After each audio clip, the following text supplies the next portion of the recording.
right, welcome back to Rebel Ants Radio. Kevin and Miguel here live in studio. We don't know if the audio is working, so can someone give us a little comment? Let us know, is the audio working? Can you hear us? Can anybody hear us? Can anybody hear us? We've got 7 people on YouTube. Let us know if you can hear us. We're going to bring Andy in just a second, but we want to make sure that there's audio. Do you have anyone watching on your end? Oh, audio good. How is that possible? I am shocked. Thank you, Web3D. You're the man. Thank you for that. All right, we're going to bring in Andy. Let us know. Andy, what's up, my man? How are you? Yeah, I'm good, thanks. How are you? I'm impressed that we're here because it seems like every time we try to get together, it's not going to happen, but here we are.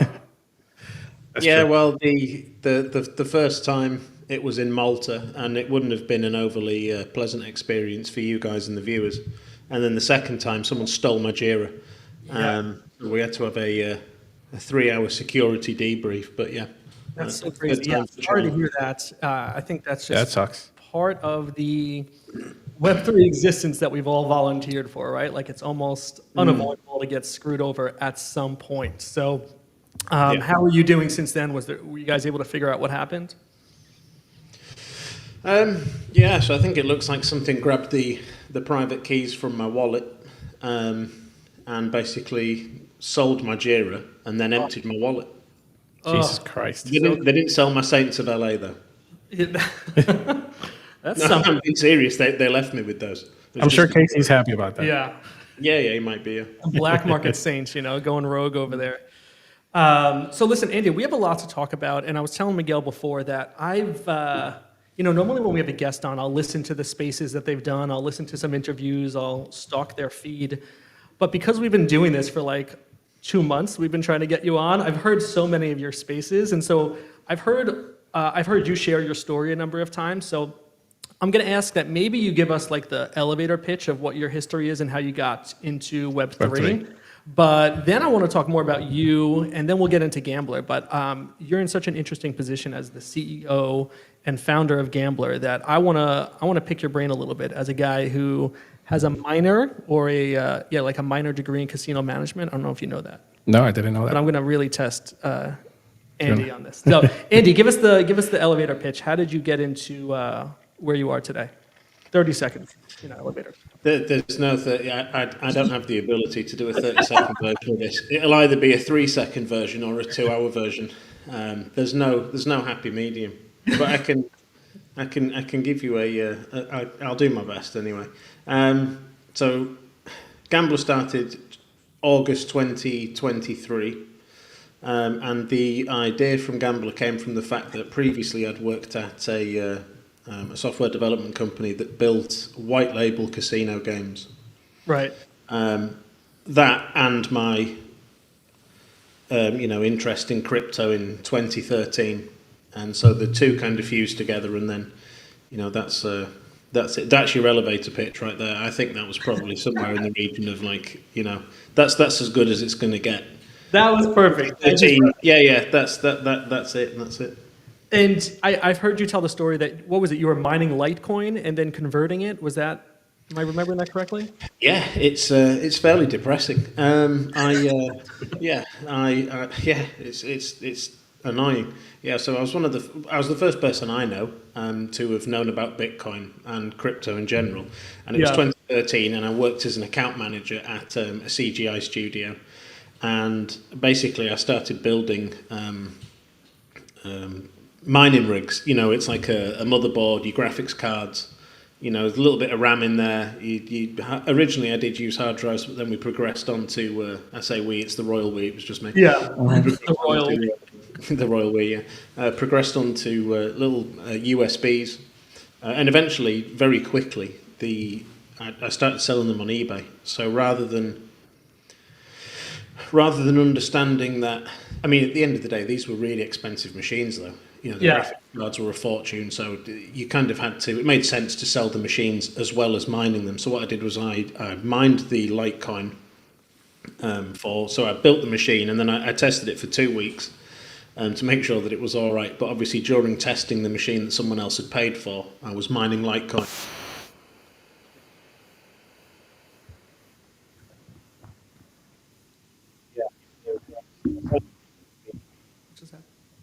I lost the audio. Have And we it can been just- rooked? Oh, there Sorry. you go. Yeah, I think your microphone. No, I can't hear him. Let me just check that my yeah, house that's- still exists. No, that's working now. It might have been a Wi-Fi drop. I can hear you. Yeah, it's there anyway. Yeah. Can you hear me okay, yeah? Yeah. Okay. Yeah, now I can hear him. You got the rigs Cool. going. Yep. So, so that was that anyway. 2013, the first person that I know that was into crypto, and also the first person in the whole of the UK to sell a DIY Bitcoin mining machine on eBay. I should be a lot richer than I am. Yeah, I'm right there with you. I made a lot of bad decisions early on. I was signing up to every website that was a marketplace, and I was like, yeah, I want to put my money here. I want to buy a little bit of this, a little bit of that. And then I think I said it to Miguel the other day. If I never bought an NFT, I'd have so much more money now. Yeah. But yeah, I think all of us, look back over the last 10 years. Who's all of us? Everyone besides Miguel looks back over the last 10 years and says, I wish I would have done that a little differently. It's it's a really hard, it's a difficult thing to absorb when you think that I was making a Bitcoin a day per machine that I had running. And Yeah. I don't know if you've seen the pictures. I've shared them in various places, but the pictures of my garage, and it was like you got like multiple machines all over the place, wires everywhere. Yeah, I love it. PoE switches, all sorts of goodies, and it was a Bitcoin per day per machine. It's so crazy. When I was in college, I had a 12-inch Dell laptop, and this is 2020. Sorry, this is when did I go to college? I don't know. I graduated college in 2000. A long time ago, bro. I graduated college 2006, so I had this 12-inch laptop that stuck with me for a long time. And in 2010, I was trying to get the whole Bitcoin, blockchain. You have to download the blockchain to mine. You need like a backup of the whole thing, of the whole ledger, and it took me forever. And I have no idea where that computer is. I assume there's a lot of Bitcoin on it, but it's way There will be. Yeah, It'll be something truly horrendous. I didn't actually mine Bitcoin. So obviously your Bitcoin was mined through your CPU. yeah. Whereas you mined Litecoin, which was you were able to do it through your GPU, which is obviously where the graphics cards come in. So the CPU in these mining machines was really low power. You just needed enough RAM and a decent enough CPU that you could run all these. And the graphics cards I looked at the stats of them one day, and it's like they were running at 85 degrees So crazy. all day. So like the machines, when they were on their side, Yeah. the graphics cards would actually warp. So I'd get people ringing me like, I've set this machine up and it's been running, but the graphics cards are actually starting to bend. So that's when I progressed into the flat, like a test bench. Right. So like everything was just upright, rather than like a traditional tower where it's all on its side, and because it was just it wasn't feasible. But anyway, that's that. I still cry about it, but it's we're getting through it. We are getting through it, and it sounds like you've got some greener pastures ahead of you. They're not greener than that. No. Listen, we don't know where things are going to get. We That's true. don't know where the things are going to go. But when I look at your LinkedIn, you don't have a lot of Web3 history, but I know you've been involved with crypto since, like you said, 2013. So what made you give up what you were doing and saying, I've got to go start my own thing? I know. I've done my own thing for years. Mm-hmm. It's the web. So the Web3 thing, the crypto thing. I believe that I thought, right, okay, so this is mental. The price is nothing, and it got to I think it was $1,000 per Bitcoin, and I thought, it's going to crash. And also, you've got to remember that everyone around me was saying, this is a joke. This isn't. How can you possibly think this is going to last? This is a fad. Blah blah blah. People still tell me that right now, and look at where we are. Like you just, and I've realised now to just never speak to those people ever again. Yeah. But and I don't. But it's like that was the thing that after that happened and I got rid of it all, I just kind of carried on with my my Web 2 career, and I didn't really pay much attention to crypto. It was only when I started working with the software developers, and it's like Bitcoin went up to, I think it was like $14,000 or something, and I was just sat there thinking, oh God, I fucked up there. But I thought, it's not that bad though. Right. Now I think it's that. Now it is that bad. Yeah, I got back into it because a friend of mine launched a meme coin, and it was the end of May 2023, and he was like, just I'm launching this, just chuck some money in, right? And I just thought, okay, I'll put some money in. So I put 400 in, and I 20x. No, and this is just some fucking bullshit. Can I swear on this? Well, I've done it anyway. But this is fucking me. It has no utility, just nothing. And anyway, 20x. We got to $8,000. I took out $4,000. I left the rest in, and I thought it's all right. I'll hold this. This is, and obviously since then it plummeted, and that $4,000 is now worth. I don't even know what it's worth, but it's It's painful. It's beyond farcical. At the end of the day, I still 10x my investment. Yeah. After that, I thought I need to look into this a little bit more, maybe. And so then I went on to Dex Tools. And if you go into Dex Tools, you've got live new pairs. Right? And this I would never do this. Anyone that listens to this, never, This is ever. not financial advice. This is the financial advice. This is a warning. This entire show has drifted into a warning for what not to do. So I went on live new pairs, and basically every token that came out, I just chucked $100 on, right, which seems insane. Yeah, it's like. And I kid you not, I spent 17, 18 grand. Yeah.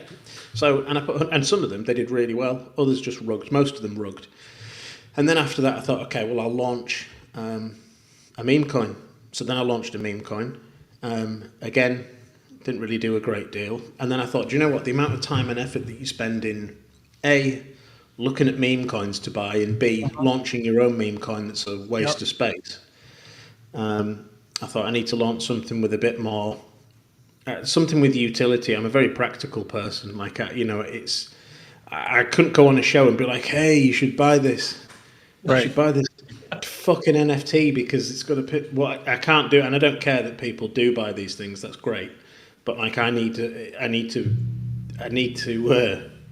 be involved in something with like a real world practicality. Yeah, that makes sense. That's Like just me. I remember buying. I'm sorry. I remember buying like Bitcoin back in 2011, 10. I don't remember what year it was, but I remember telling all my friends about it, and they were all like, "Oh, you're crazy! You're gonna lose all your money. Don't invest in that. It's just stupid." And I tried to convince them for another 4 years, and they never did. And I just kept holding and buying more, and here I am today. Yeah. Quit bragging. So Don't be a hater. Andy, what did you see not happening with other Web3 casinos that made you think there's an opportunity here to introduce something new? Like, what was that that you thought that we've got a unique proposition here? Yeah. There was at the very start of it all, there was nothing. There was no intention of bringing anything new.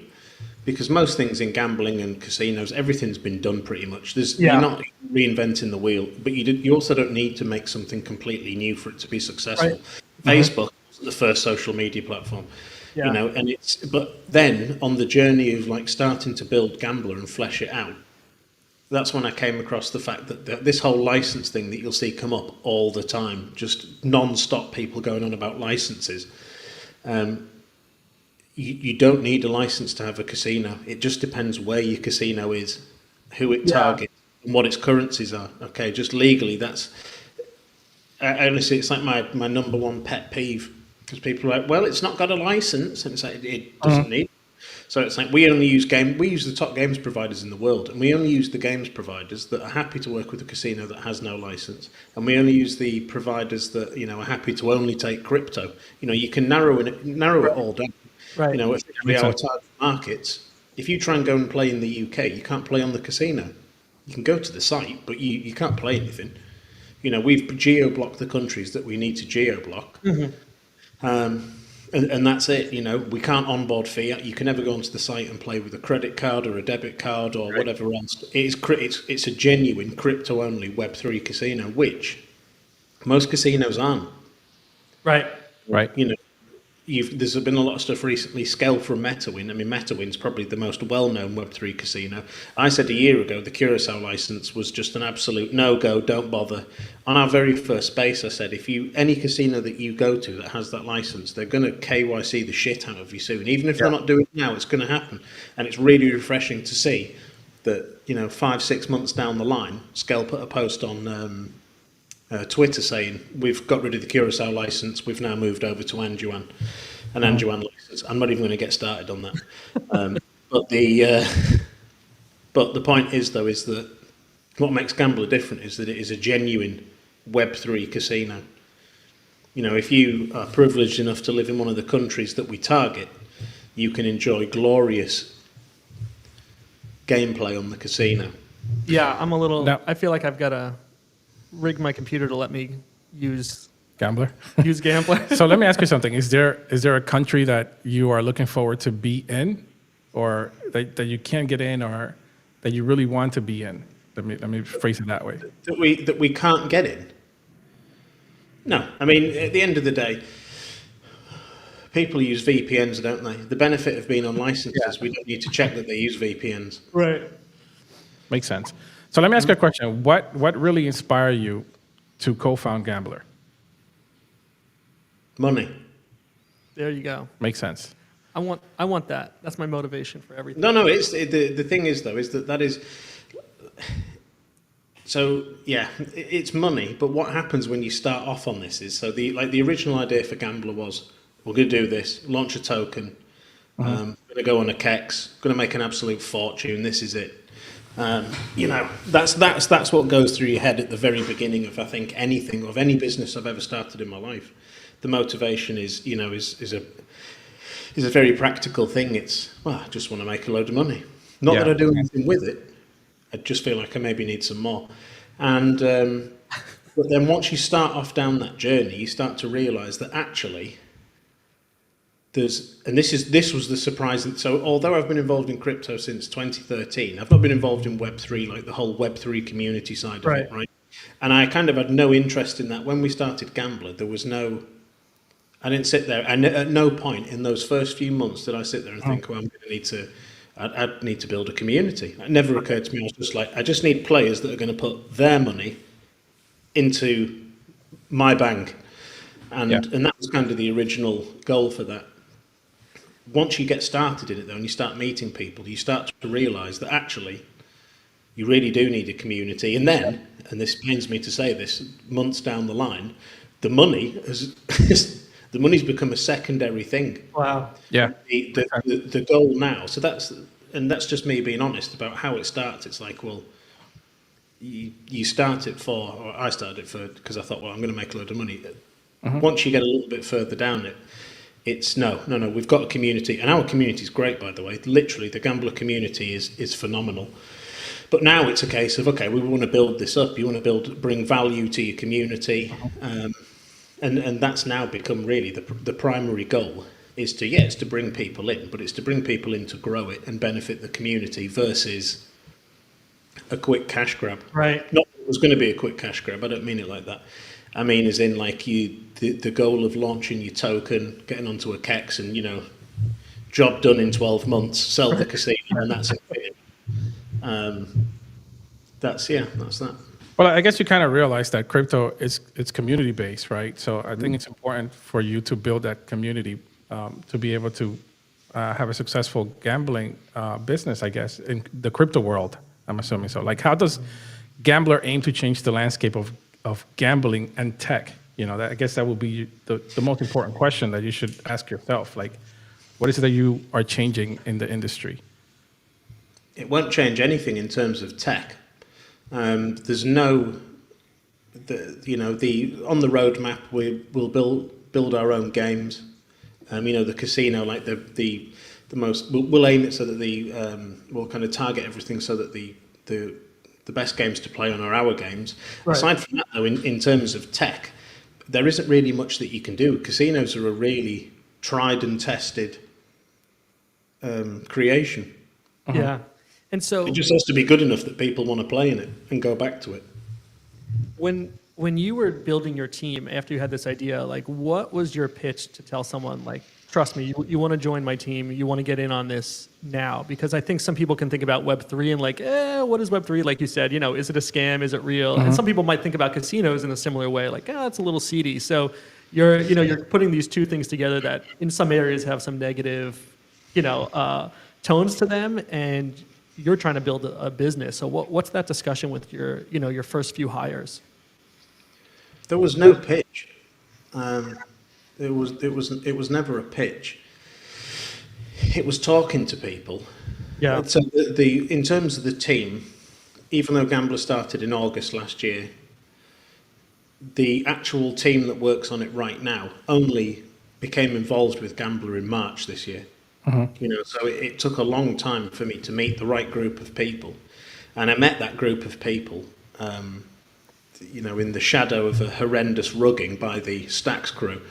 So, but out of that horrendous rugging, I met all the great people. But it was never a case of pitching Gamblor to them. It's you bring them in. They're not just people that work for Gamblor; they're shareholders. Right. Right. It's not just like it's not team members. I got rid of a load of my own shares, and I've brought people in. I don't own 100% of the company. I own 12%. But I'm happy to dilute shares and whatever else to bring the people in that you need to bring in. That's how you're going to do it. If you sat there with 100% of it, you're never going to get anywhere. Right. I do want to spend some time talking about the partnerships that you're building, but you mentioned this revenue, this ownership percentage, and I know that part of the relationship with the Saints of LA is that the holders of the Saints of LA are part of the revenue earnings. So, you can say that we're not doing anything new with the technology of a casino, but it sounds like you're doing some new things on the back end in terms of building. Absolutely, yeah. Whatever that structure is. So that sounds new and creative, and so maybe you can talk a little bit more about that. The partnership side of it is different. Nobody's doing that. Nobody has done that. It's almost becoming a community-led casino, but only certain communities. We've turned people down to join the to partner with. We've very carefully selected who we approach, who we speak to, and the Saints of LA have 1% of the casino legally. It's literally on the company. The entire NFT collection has 1% of a Web3 casino. So which is about the most utility yourself. pack into an NFT that you could imagine. Right. Yeah, that's so interesting. Miguel is a whale of a Saint holder, so he's a big chunk of that 1%. I think I have 2 Saints left, so whatever that percentage is. And so you're saying you've turned down some partnership opportunities or requests. So without naming names, what was it about those partnerships that you said that wouldn't be a good fit for us that makes you say no? Ethics, optics, although I was slightly less concerned with optics about various things to begin with. It was more about whether or not this person had a decent following. But yeah, ethics and optics are probably your 2 main ones. Yeah. If we have any Saints of LA holders watching or listening, give us, drop a comment, let us know you're here. Appreciate the Saints joining us tonight. Yeah, I'm interested to know, how did your collaboration with KC started in the Saints? How did you guys meet? How did that collaboration come about? Somebody must have thought about the schematics of, the whole ordeal. So how did that happen?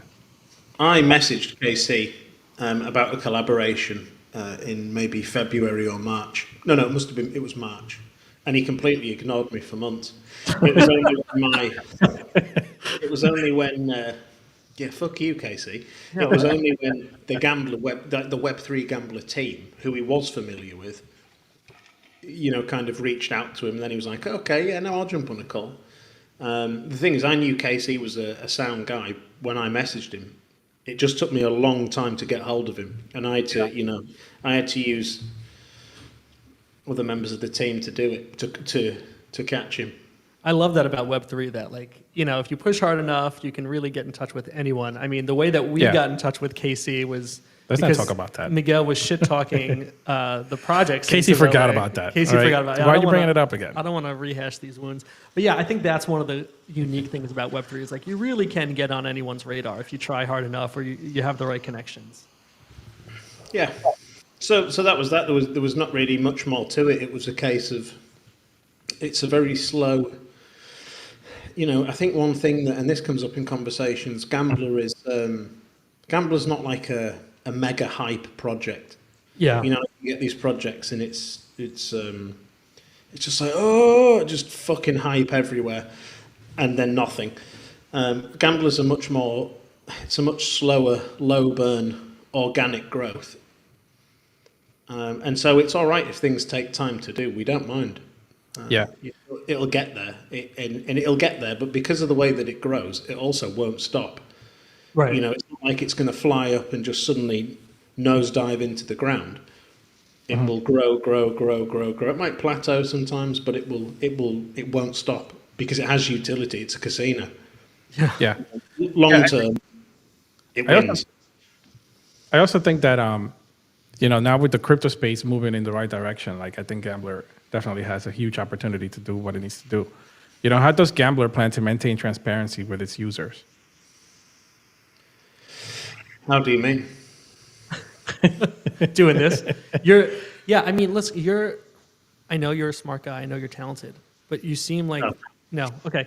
You're very good at putting on that illusion. But, like to do what you're doing or to do what Gamblor is doing, like it takes a lot of moving parts, I'm sure. There's the people running a community, there's the technical side of it, there's the legal side of it. I think you might have said that have you spent nothing in marketing? Did I hear that correctly? Like no promoting it? Yeah, I mean, at the minute we're running a multi-farm campaign, which is obviously PG's products. But no, we've not really spent, our marketing, again, it's everything we do is kind of geared towards being sustainable long-term. Right. We're not just going to blow the entire budget on a pile of KOLs that do fuck all and post pictures of fake Lambos on Twitter every day. I'm not doing that. God, what I would give for a fake Lambo right now. Do you know what? Don't bother. Just go steal someone's picture on Twitter and just put a post up that says GM if you GM. Yeah. You GM, I'll GM you, GM. And then that's it. And then just go and share it in some groups and kind of continue that weird Web3 Ponzi scheme that goes on with influencers. So no, I'm very skeptical about paying people like that. Not to sound like a massive cynic, but I am. What's one of the toughest lessons you've learned in Web3 so far? What's one of the toughest lessons? Yeah. Don't pay people that have fake Lambos on their Twitter. That's a good lesson. That's a great lesson, actually. That's why you all need real Lambos. Yeah, this is the thing, though. It's like, I don't know. That's probably the main one. I think the other main thing is in terms of hiring. Gamblor's lucky because we have an amazing team, and it could very well be down to the fact that I'm able to spot an amazing team. I don't know. That may be my superpower. I can't actually do anything, but I can spot the people that can, and that's the best thing about Gamblor. That would probably be the only thing that we've never had to change is the team that's behind it all. And when you say behind it all, I think the PG group and Jirasan kind of comes to mind because I think we see that some of the promo that comes out, it's like backed by PG, powered by Redact Coin. So let's start with the PG part of that. What does it mean that you're backed by them? The one benefit about Gamblor, and I think this is maybe what appealed to PG Group, is that Gamblor has made a profit since month one. Sweet. So we launched an NFT at the beginning. So there was the whole Stacks thing. Everyone lost a shed load of money. The Gamblor shareholders lost money. Gamblor itself lost money because it was going to partner up with Stacks. Stacks was going to own half of Gamblor. Wow. Yeah, this is like the award winner. Most projects, I think, most things would have just collapsed at this point. A lesser founder would have hung himself. But I say that in joke, but it's Yeah. probably true. So Stacks took everything. So we got back. We decided we're going to launch an NFT, and it's going to be a very special NFT. You know, we started minting them at $1,500, and it's a reward share NFT. So it's not. It's a rev share NFT. It's a reward share NFT. If you're in America, Yeah. in the SEC, If anyone people asks. earn it. They earn it. They earn it. They earn their reward. They work real hard for it. They're on the Yeah. books. Honestly, you want to see how hard they graph for those rewards. And so we launched the NFT, but then it's like the collection was 777 NFTs. It started at 1,500, and it slowly started to creep up 2,500, 3,000 per NFT. Once we got to the amount of money that we needed to continue, we stopped selling them. We've never overextended. We've never, once we've got 70 holders of the NFT. But we've minted 170, I think it's 170 NFTs, and they're expensive NFTs. Like the Aces community that have those NFTs, out of the 70 holders, there is not one single knobhead or wanker. There's nobody in the community that I don't like. I wouldn't sell someone an NFT if I didn't like them, even if they had the money. That's why Miguel can't get one, because he is a How do you know I don't straight-up have one? wanker. So is it worth somebody trying to acquire one of those now? What's the value to someone if they were to go? You can come and ask for one. Someone offered me 10,000 for one the other week, and I said no because I don't like him. I think he's a dickhead. That's pretty straightforward. I like that. Yeah. If you get an Aces, and like we've shut them down, we burned half the supply, but we've stopped selling them. Yes, we would open it back up if there was people that would be a benefit to us, or not necessarily a benefit. They've got to be a good fit for our community. It's like the Aces Lounge in our Discord is a special place. The Aces NFTs are soul bound. You can't even sell them.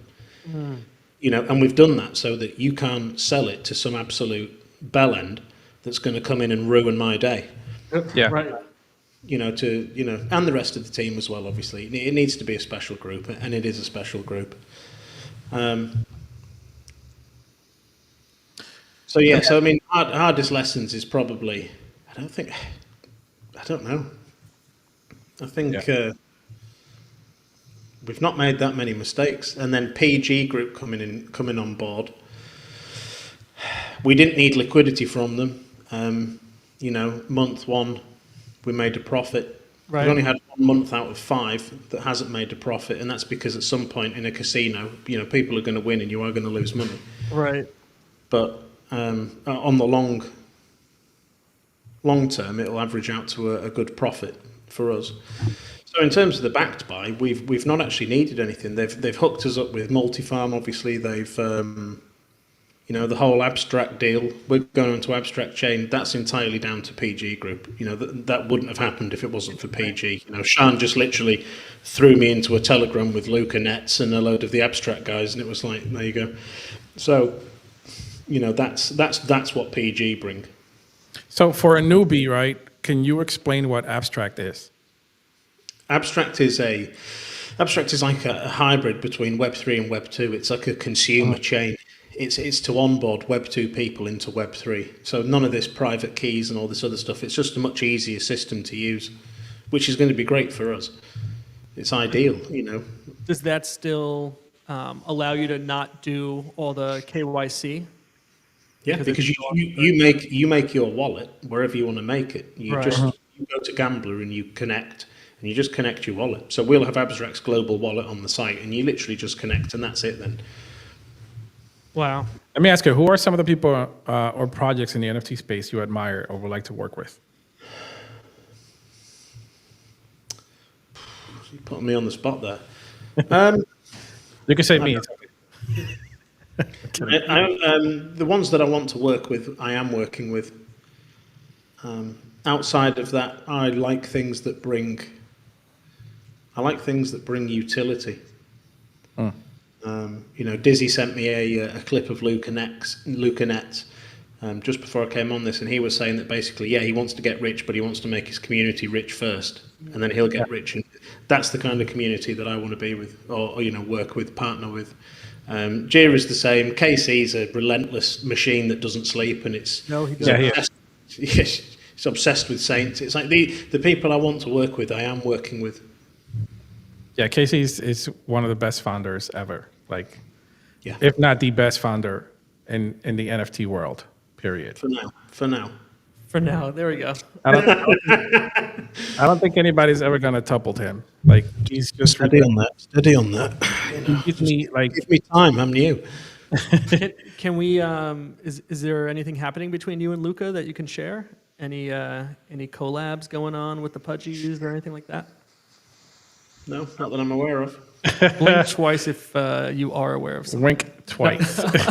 So I want to ask some personal questions here about your money. How does the crazy fluctuation within crypto, how does that affect your business? I mean, you get people gambling. Does that just get cashed out so that there's some real money in your account, or do you let it sit there and it floats up and down with the markets? So we're a crypto-only company, so but we don't take fiat. Right. We don't want anything to do with a fiat bank anywhere in the Western Hemisphere. We're only crypto. That's very the payment specific. system isn't in the UK. It's Right. outside the UK. Okay, there's lots of legal things that you need to do to ensure that we stay compliant, and we are staying compliant. In terms of how we store it, so initially, at the minute the casino's payment system runs on ETH.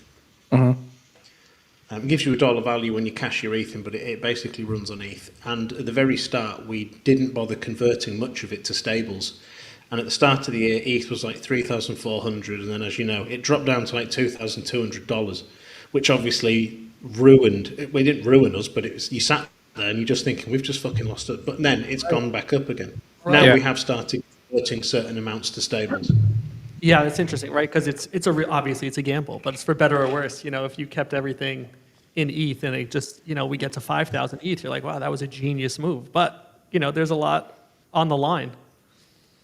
Yeah, no, the thing is the payment system still runs in ETH, so we always need to have ETH. We permanently need to have it. But we now do convert money to stables, USDC, USDT. That makes sense. That makes a lot of sense, actually. Yeah. But we don't put it in anything else, though.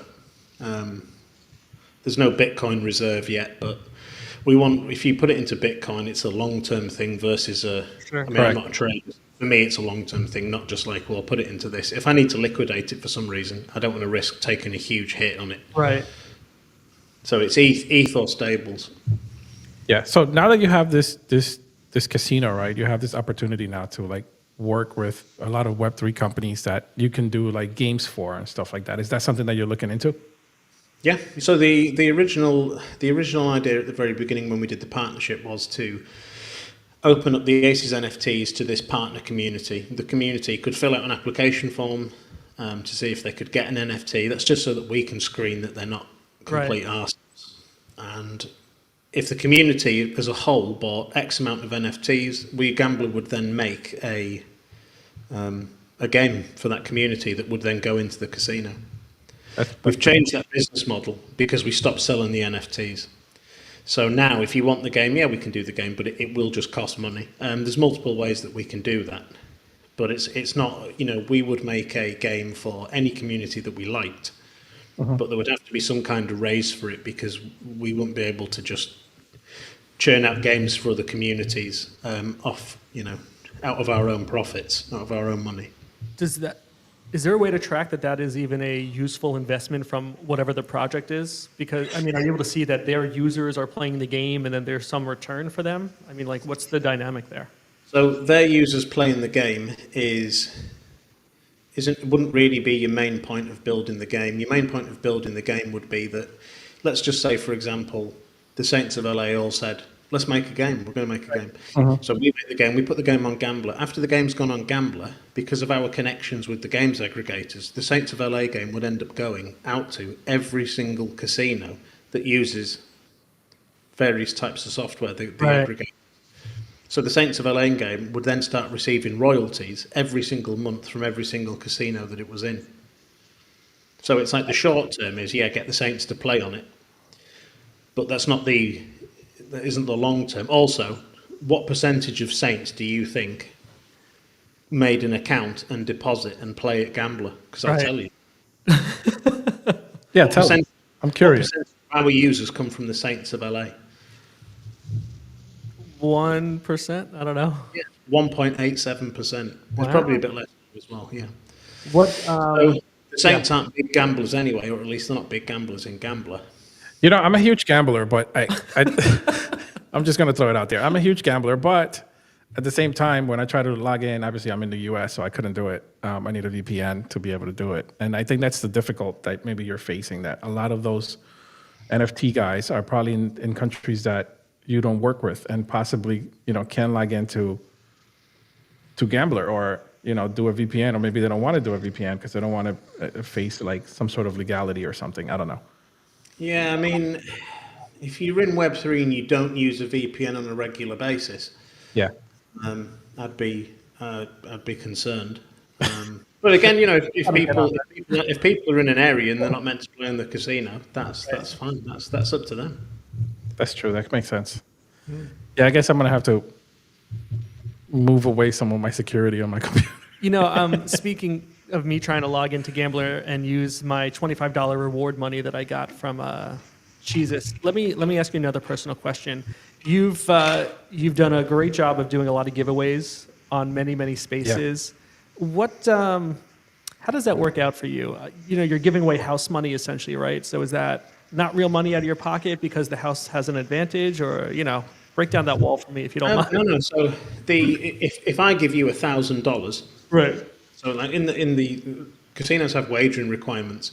So if I give you $1,000 and you beat the wagering requirement, you can withdraw the money. It's real money. Just because it's bonus money doesn't mean that it doesn't exist. It is just our money that we just give to you. But that's why you're wagering, to make it harder for you to withdraw it, because that's the whole point. The goal is to get you in and get you playing. And are you finding that works? Meaning like it's you to get them into the system that way, and now they just want to keep gambling? No. So, the issue with this is that I don't know if this is I have a feeling that it's kind of more of a Web3 thing. Right. But basically the giveaways, and I've been talking to Jesus about this today, we're going to change the way that the giveaways work. Because, big time, because the thing is now, I've got 5 months of data.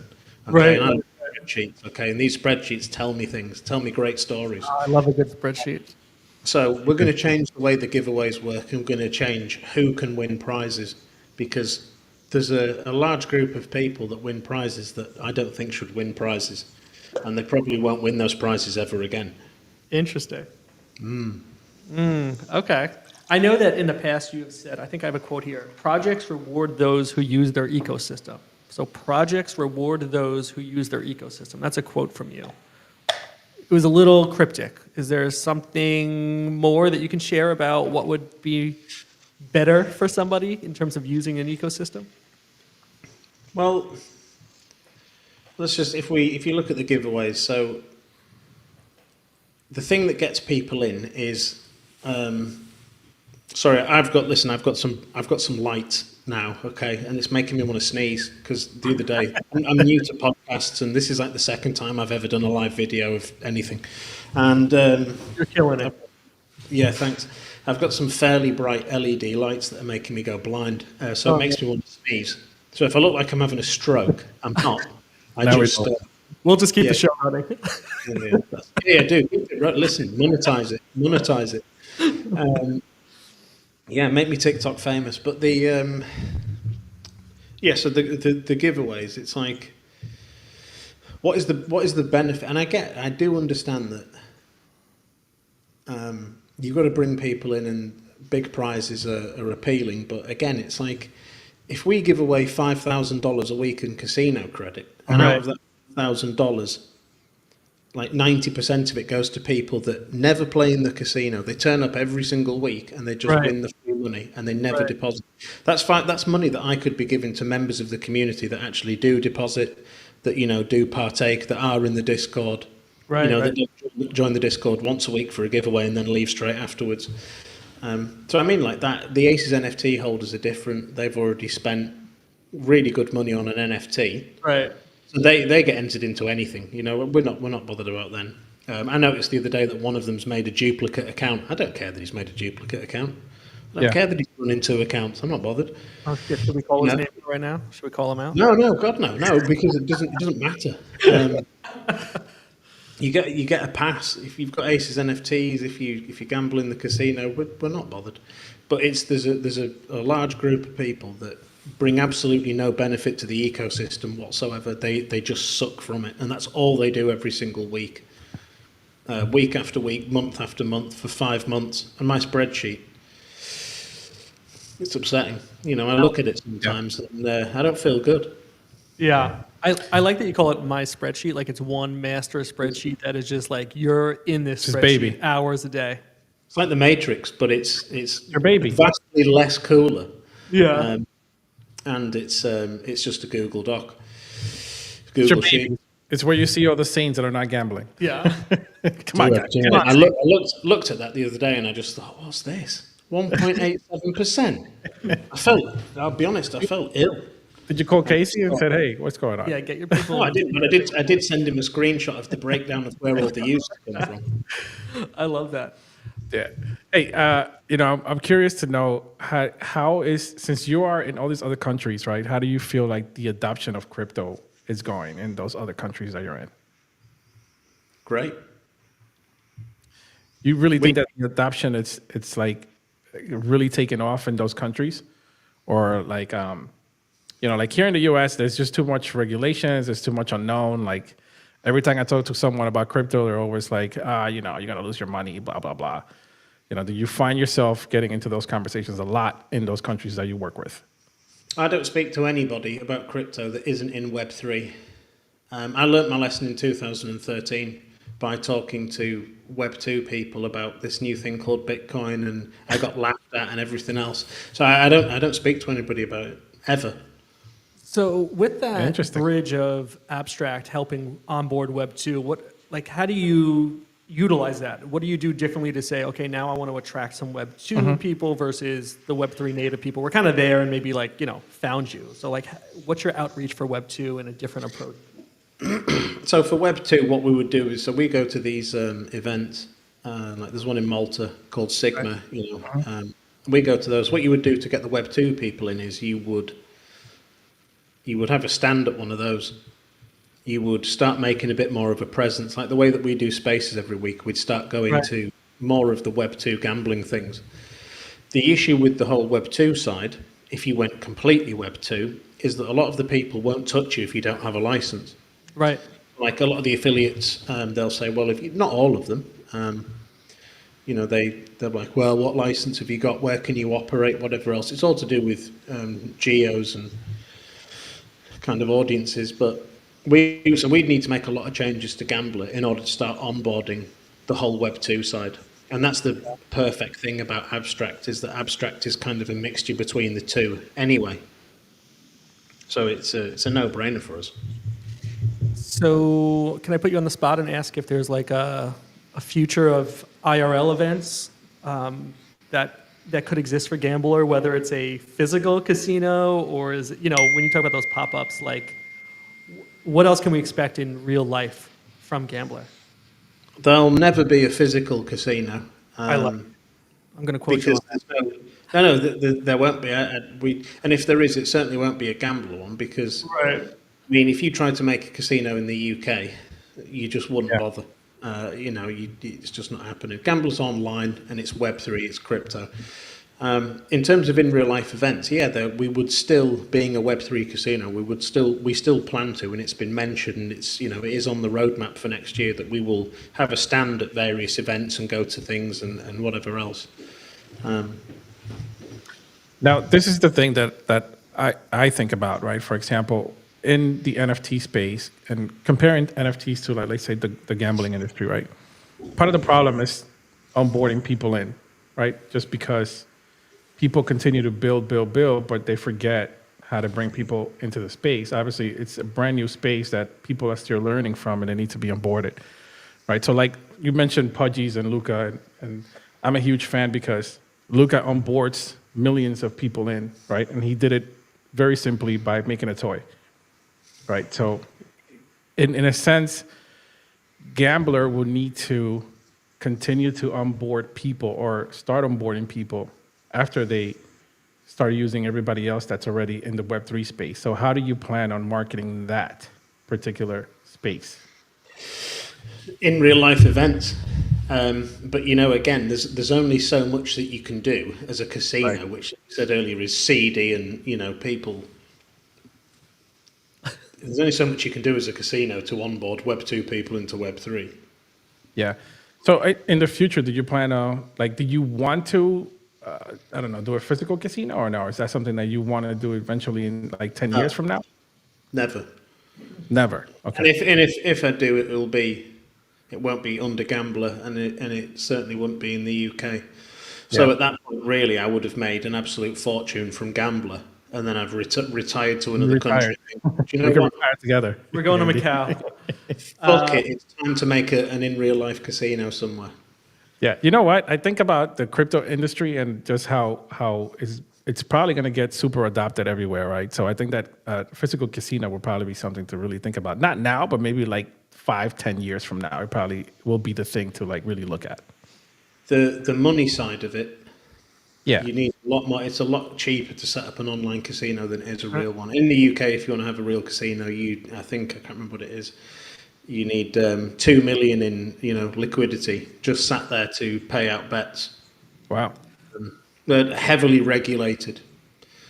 So Do you, as Gambler grows, do you feel like you need to keep scaling up your team and your operation, or is there a point of returns where it's all right, we're kind of maxed out on what we need to do to keep this machine running, and then it's just more and more profit for you, or do your expenses kind of stay in line with the growth of the company? I'd like to say that there'd be a point where I would stop trying to grow it, but I don't think there would be. I think just very slowly, consistently growing it until it's reached as big as it can possibly get is what I would do. In terms of the team, I think the main thing with starting it so far, you'd be better off asking me this in a year's time, because so far, at the minute, a lot of the expenditure is on the development side. Because Gambler, we've not used someone else's platform. We've built our own. We've that's great. built our own platform, our own payment system, our own back office, the So CRM we've built. So the whole thing is built from scratch. Because of that, there's a big dev expenditure. At the same time, it means that that's all ours. We own all that. Right. So we're not paying out this monthly fee Yeah. indefinitely the rest of time to all the people that do have these things. Yeah, that's a good foundation to be built on. Do you have any other exciting projects coming up with any other NFT projects or anything else? Me personally, yeah, but they're not. It's not something that I think is ready to be made public just yet. Ooh, I like it. We're gonna revisit that Alphas. question. No, it's not. It's something that it's been. There was an idea for something before Gambler even existed, and it's that idea right now that is being built as well behind the scenes. But it's not ready yet. It's not ready for public consumption. You can message me privately about it, but I can't put it on YouTube or wherever we are.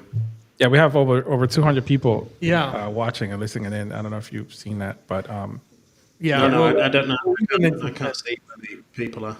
Yeah, we have 190 on X, or as the kids say, Twitter, and only about 9 on YouTube. So we'll ask all of you, all 200 of you, go over to YouTube and hit subscribe. Thanks, we really need it. We're trying to earn pennies here for our job. I want to go back to your spreadsheet because I'm obsessed with data and spreadsheets. When you get a game on board and you see that maybe the usage isn't there, what do you do with that? Do you say, okay, that type of game, that mechanic was, we're over it, or do you drop it from the system? How do you react to seeing that didn't work?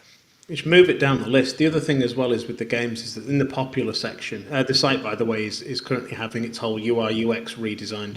So the site will get an upgrade at some point in the next few weeks.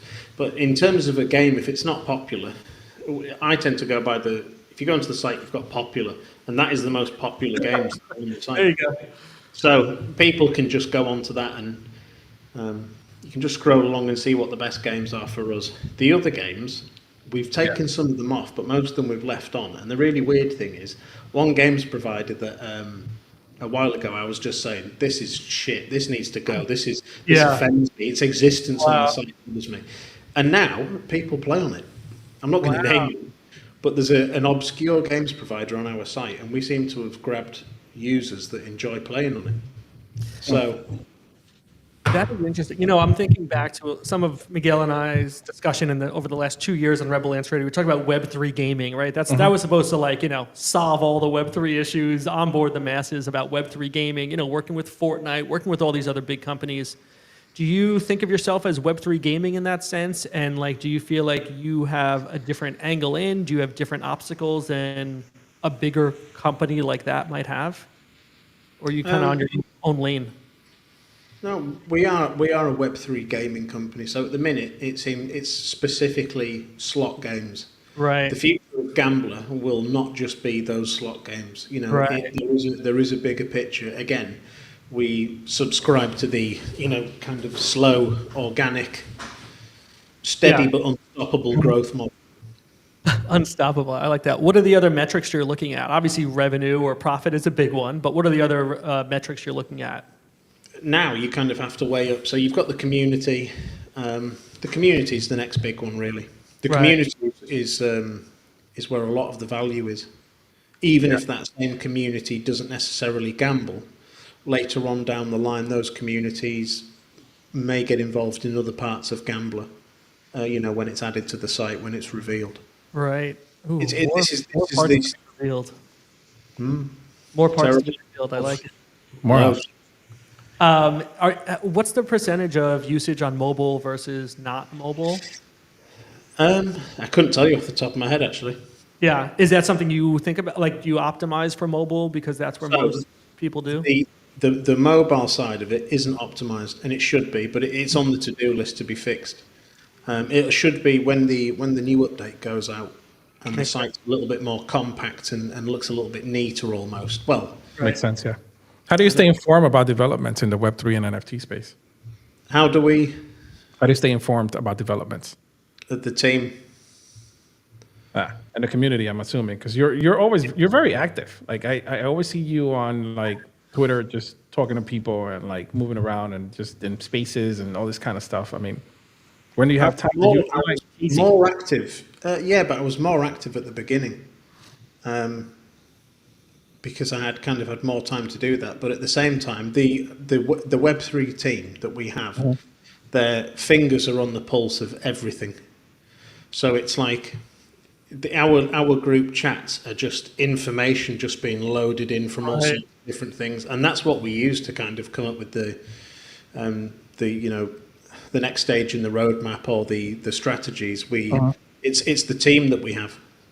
Is there an example that you can think of where your gut said, no, we need to do this, but your team is telling you, no, the community says do this, or the data says do something opposite? Because I think about my time in management, and in my heart of hearts, I'm like, no, this is the way to go forward. And I have to really get my butt kicked sometimes and be like, no, that wasn't the right way. You should have listened to your team. Not that I'm aware of, no. I think we're all fairly unified on the approach, and I think as well, everything that we do is very, it's data driven. It's kind of a combination between, I don't know a great deal about NFT communities and tokens and everything else, but the team do.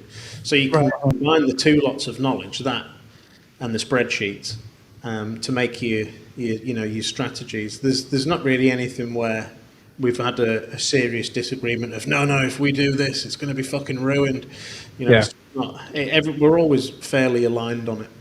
Yeah, and with your experience in Web 2, in pre-crypto things or pre-Gambler rather, how does this roadmap differ as a Web 2 CEO versus a Web 3 CEO? Are your priorities different? Community is probably less of a thing in a Web 2 company. I don't know. I've just made that up, but that's it is. I've never had to ever consider the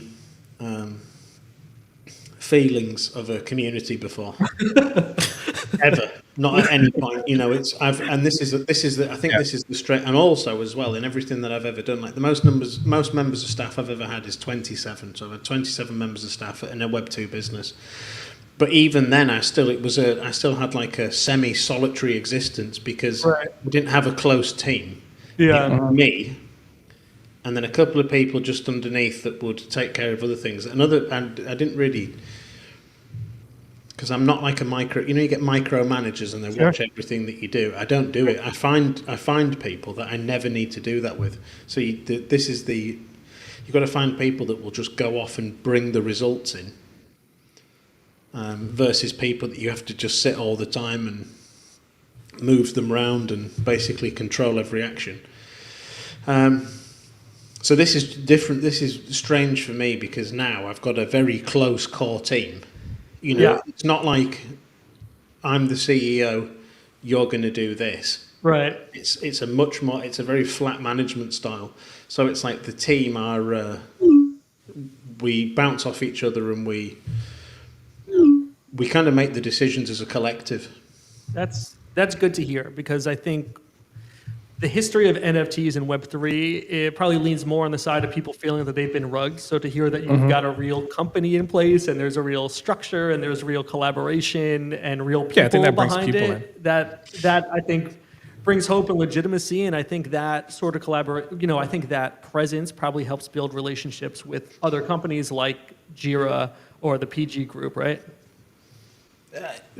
These people that rug, we talk about. I make loads of jokes about rugging, by the way, all the time. And, we're not going to do it, but it's like number one, I'm fully doxed. Right. Yeah. Literally, there's. You're on LinkedIn. I found you on LinkedIn. Yeah, so. not even that though. It's not even that is the reason that I wouldn't rug. The reason I wouldn't rug is because how fucking stupid do you need to be to rug? It's like I'd struggle to grasp. And the reason people rug, in all honesty, is because the projects that they build that they then rug have no purpose to them. Right. And they're unable to keep maintaining this hype and, you should buy this because you'll get a fucking gem if you farm it to whoever. And I'm not slagging everyone's NFT projects off, by the way, but I have like a thing about... I just think there's just so much utter shite in Web3, and it's not the community's fault. Right. Like, people just launch shit. Yeah. Anyway, I'm not going to go too far off into that, but that'll take a dark path. I'll have to turn the lights down, and it'll become story time. It's true. And then we're not ready for that. Slosh the bourbon around a little bit. Yeah. Kevin will start crying if you start doing that because he's been rugged. I've lost all my money mostly. Yeah, he's been rugged about 1 million times. I have a wee little bit of money left. What is the usage percentage from the Jira NFT group? Is it better than 1.87? For Saints or for Jira? Both. They're both exactly the same. What? The same Wow. Yeah, it's a weird one. The difference with Jira is that the Jiras that do play fucking win. They're So smart. it's like, this is it. So you've got a different kind of player in there. I got a guy that turned up the other day and he deposited like $200, and then he sent us a message and he was like, I need to withdraw more because, and I was like, it's because you've got a new account, so it's limited to $100 a day. And he was like, yeah, I know, but I've got to get this $2,000 out that I've just won. Oh And my it's just, God. fuck's sake.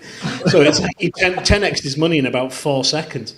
But he's a great guy. In fact, we still need to sort that out for him. So we'll just to say as well on that, new accounts, there's a limit. $100 a day is your withdrawal limit. As soon as we know that you're not a scammer, we can increase it. The biggest withdrawal we've had in one day is like 15 grand. There's no 15 or 16,000 in a day from one person. We don't mind that. We just have to kind of check. And this isn't by KYC. This is just purely like on a Web3. If you go and turn up to the casino and your Twitter's got one follower, no PFP, and That's a problem. you're going to be on that $100 daily withdrawal for a while. But that's not only you. I think there's a lot of online casinos that do that too. Yeah, absolutely, 100%. So what's next for Gamblor, and how can people get involved? So next for Gamblor is obviously Abstract Chain, which has been delayed. So rather than it going live this year, it's going to be early next year. And So that'll be the next big thing for Gamblor. In the meantime, we just kind of carry on. Obviously, behind the scenes, we've made quite a lot of changes recently to the back office that I use most of the time. Yeah. It makes no difference to.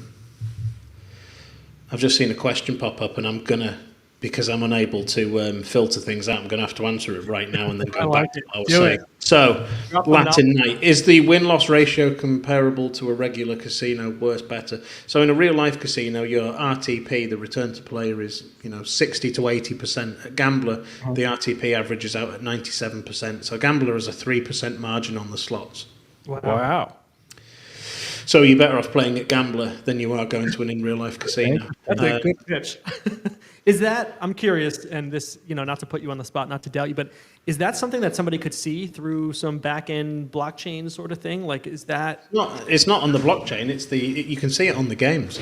Right. So if you go onto the Gamblor website and go onto the games, there's a little bar and it'll show you what the RTP is. And again, we don't make the games. We don't control the payout. Right. These are the games that are provided by the biggest games providers in the world. But we have added a little bar to it that will show the user what these games are averaging. Yeah, that makes a lot of sense. I mean, just by what you said, I want to go play. I'm not going to lie to you. Yeah, and it's like what amazes me the most about people in Web3 is that this isn't me slagging people in Web3 off, by the way, guys, but I'm going to let it out. Here it comes. Is that people don't spend shit. You can go to Gamblor and literally the biggest win is 15,000x. The biggest win we've had in the casino was a 10,000x. Whoa. Wow. Why are you buying shitcoins? Right. Come on, grow up, start gambling. No, they gamble anyway. But it's like the odds are better in a casino than they are buying shitcoins. That is interesting. What goes on in some people's minds is it bothers me. Yeah, it's a little crazy. I keep getting text messages that, what does my shirt say? So it just says it's the D for Dogecoin. She wants the D for Doge. Like, stop. We get it. That's what it is. We got a question here from Web3D. There's been a lot of $Gamble talk and giveaways floating around X. Can Andy talk a bit more about that? First of all, Web3D works for Gambler. He's part of the team. He was in Malta with me, and earlier on today he was having dinner with me. What a plant. For D, you absolute government shill. But I will... It's because normally on these things I've got Dizzy. Dizzy's our host, isn't he, for the spaces, and he will keep me on the straight and narrow. He'll stop me going off onto. Letting it all out today. Yeah, this is it. Yeah, fuck this place. I'm free, but fuck you, Dizzy. Somehow, yeah. Yeah. So let it all out, Andy. Yeah. No. This is a safe zone. There's nobody listening. Only 300 people. Here it comes. No, so the GMBL, so we've got our own tokens. So obviously earlier on I mentioned the NFT. We've done the NFT. Right. If you're a certain kind of person, you can approach us in DMs and you will be heavily vetted, but we might sell you an NFT. There's no guarantee of that though, and you got to tread lightly. Don't be offended if you get laughed out the building. But the NFTs are done. So the GMBL token is the token that's going to be used in the casino. Right. That started already. The raise for that started. So we've done the pre-seed, which was open to the Aces holders. That's finished, and now we're on to the seed and the collab round. So people can buy the GMBL token. So that's going on right now as well. Interesting. Where does redacted coin fit in with all this? Because I've seen it. I don't actually know what it is. Maybe you can. Redacted doesn't fit into this just yet. I gotcha. Redacted fits into this a little bit later on. Similar to how abstract is, and again, we're fine. We're fine with that. Latin Night. Any thoughts on sports gambling through your platform? Yes, there is. It was meant to be on already, but again, due to dev commitments and other things being prioritised, we've not put it on yet. It will go on at some point within the next few months. I think sports gambling is a huge thing right now. Yeah. It is, but my margin's 2%, which gives me the fear. And it will account for about 25-30% of the overall revenue. So it's a good thing to bring people in, and it's a little bit more fun than slots. But in terms of overall revenue, the slots and the live games are where the money's at. Your sports betting is a lower margin luxury, which we will add on, by the way. Yeah. Yeah. And then what are your thoughts about the prediction market things that we've been seeing, right? Obviously, PG just introduced Swiper. You've got Polymarket. Where does that, is that on your radar at all? Is that something interesting? Oh yeah, it's on the radar. We've started off with the most. Again, at the end of the day, the Gamblor is a casino. That is the basis for it, but it will expand into other things. Right. Yeah, that Swiper thing, it's really good. I mean, I was we hosted the call with Sean and Casey and going through the whole thing ordeal. And I thought it was so much fun. Like, I just want to do it all the time. Like, it's one of those things that has unlimited, like, possibilities. Yeah. Like, there's things that you could put in there that could be like NFTs against NFTs and ask questions, or like, the possibilities are endless of that thing. And I think that's something that, in the Web3 space, I think it would actually go a long way. Yeah, definitely a lot of room for creativity. Yeah, so I'm just plugging my phone in because it's dying. That's what Swiper is much more fun. Like Polymarket as well. It's a good laugh. Again, we'll be around for quite a few years, and we will add all sorts of glorious things to the site in due course. Yeah, that's exciting. Yeah, I'm looking forward to it. It's exciting. All right, I know we asked a lot of very pointed questions about you and your operation. Is there anything you want to share with the 230 people listening and watching that we didn't get to talk about yet? Anything you want to promote or push? I need to buy the token, start gambling immediately. It's the best thing for you, 100%. That is some good advice. Is there any, what's the word with responsibility when it comes to gambling addiction? What do you guys, how much do you care about that? Where does that fall into your operation? Do you have like a blurb Zero. on the bottom of the website and you say like, No, right? I make a lot of jokes, but we do care about it. If you genuinely, so one feature that's going to be on the site when the update goes out is that in your profile, you'll have the ability to freeze your account. You'll be able to say, I've had enough, I'm stressed out, I'm going to freeze my account for a month. And when it's frozen, it's frozen. Like it won't work. It's like if you freeze your account for a month, it's staying frozen for a month. So we do care about it. We don't want people to spend more than they can afford to lose. Yeah. Yeah. That wouldn't be me. I'd be in Gamblor all day. Well, as I mentioned at the Andy will beginning, probably text me and be like, "What the fuck are you doing? Like, how much money are you spending?" Andy's going to be real worried about you. Like I said at the beginning, I have a minor degree in casino management. And part of that meant that coming into our classes, we had gamblers, anonymous, visitors. They would come tell us some horror stories. But one of them had a reverse effect on me and my friends. One of them came in and told us that he was doing scratch-offs, and he bought $100 ticket scratch-offs, and he hit big on one of them.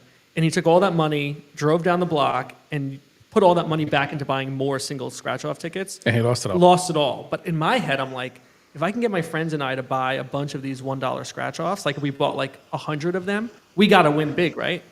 Not necessarily. It didn't work. We lost a lot of money, and we tried it 4 times. It's called the gambler's fallacy. Yeah. Throwing bad money after bad money. It's like if you land on green zero and you're like, it would never land on green zero again, right. And it does. Or Right. It's been red so many times in a row. It's got to be black this time. Absolute bullshit. What games do you like playing, whether it's in real life or on Gamblor, the platform? What games are you into? I don't gamble. The house always wins. Wow! Look at that! Wow. What a quote! What a Great quote. advice, actually. That's All great right, advice. listen. I know it's really late or early by you, however you might define that. Okay. 20 past 2. 20 past 2. Okay. We very much appreciate you making this work. Again, third time was a charm. I'm so glad we got to talk to you. Definitely. And I appreciate your transparency because, I don't know, I think the nerd in me just wants to kind of hear how the things are working behind the scenes. So thank you for being open with us. Oh, you're welcome. No problem. So where do you want people to go? We have you on Twitter at Andy Brill 111, right? How many ones? 3 ones? 3 ones. We've got at Gamblor, Gamblor Casino, right? Yeah. Somebody said Andy likes roulette. Oh yeah, he knows. Listen to this. When we went to Malta, Here it is. D is obsessed Here with. it D is absolutely obsessed with blackjack. And we Wow. went to this one Game. casino, and he was like, "Oh, I need to play on blackjack." And then we went to this rave that was on. He was like, "Let's just fucking bail out of this place and go and play some blackjack." And he was like showing me this €50 note. Then he was like, "I need to spend this now." And so we went to a casino, and D was off. He literally walked in and just went straight to the blackjack table, just left me stood there. So I went to roulette, and I just put chips on, like the numbers that I like. Basically, I just picked the numbers that I like, and I 3x my money. Anyway, I actually 4x'd it, but I only cashed out a 3x because I carried on playing. Right. Because I don't know, I just kind of had a limit of, if it gets to this point, I'm gonna pull it out. Right. So when I do gamble, which is almost never, I win. There you go.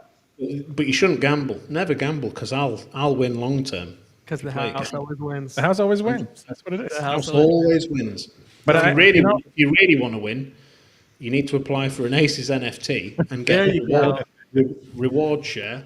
I'm gonna have to apply. See what happens. Share. How does somebody do that? Oh no, you'll get in. Just send me a DM. You guys have no issues. I can already tell that you two aren't absolute bellends. Oh, we appreciate that. That's the nicest thing anyone has ever said about us. Yeah. No one ever says that about me, though. Everyone's like, "Do you know what? Andy really is as big of a dickhead as he seems. He actually, maybe a little bit bigger." I don't think so. You've been nothing but nice to us, like since we met. Yeah. I think that you've been like great. I'm a great guy, 100%. Don't listen to anyone that knows me, because I just can't be friends with D, because if we're playing blackjack all fucking day. Yeah, no, honestly, you need to get in there, because he's insane. He Would fucking be broke in like 2 days playing blackjack. No, literally, he put I can't even remember what it was.